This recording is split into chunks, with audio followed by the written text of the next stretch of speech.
আপনি যদি Islamic scholar না হতেন তাহলে আপনি কোন পেশায় জড়িত হতেন? আসলে আমার ছোটোকাল থেকে যেটা সবাই জানে, আমার একটা গলা ইনফেকশন আছে। আচ্ছা। তো বাংলাদেশে যেটা সচরাচর মাহফিল করতে গেলে অনেক সিস্টেম লাগে, একটা গলা লাগে, সুর লাগে, টান লাগে, টোন লাগে। এগুলো আমার একটাও কিছু নেই, যেটা বাস্তবতা, যেটা নাই মানতে হবে। আল্লাহ তাআলা অনেক নিয়ামত আমাকে দিয়েছেন, কিন্তু বক্তব্য দেওয়ার মতো যে গুণ থাকতে হয় এটা আমার কাছে নাই। এরপরেও আমি আসলে আল আজহার ইউনিভার্সিটি থেকে আসার পরে মালয়েশিয়ায় চলে গিয়েছিলাম। মালয়েশিয়া থেকে এসে আমি শিক্ষকতা পেশায় যোগ দিয়েছিলাম।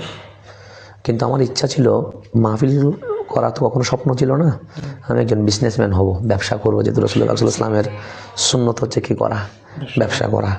তো মাহফিলের ব্যস্ততার কারণে এই পেশায় আমি আসতে পারি নাই।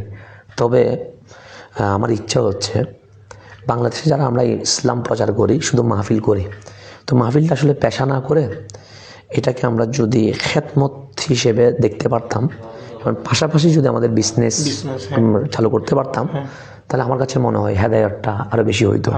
যেমন এখন আমার আজকে সিলেটে, কালকে যশোরে, পরশুদিন রাজশাহীতে, এরকম যেহেতু ঘুরতে হয়, তো 24 ঘন্টা আমরা বাইরে থাকি, অন্য কোনো কাজ করার মতো আমাদের কি হয় না, সুযোগ হয় না।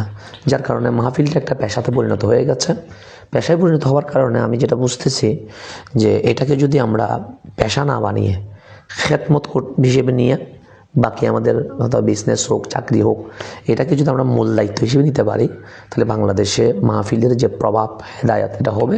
তবে বিজনেস করা যে পেশাটা, এটা আমার স্বপ্ন থেকে বের করে দেয় নাই।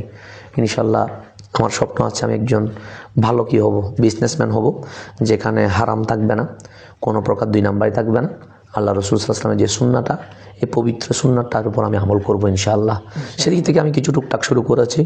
ইনশাআল্লাহ যদি বড় হয় জাতি জানবে। ইনশাআল্লাহ একদিন হবে, সেটা আশা করছি।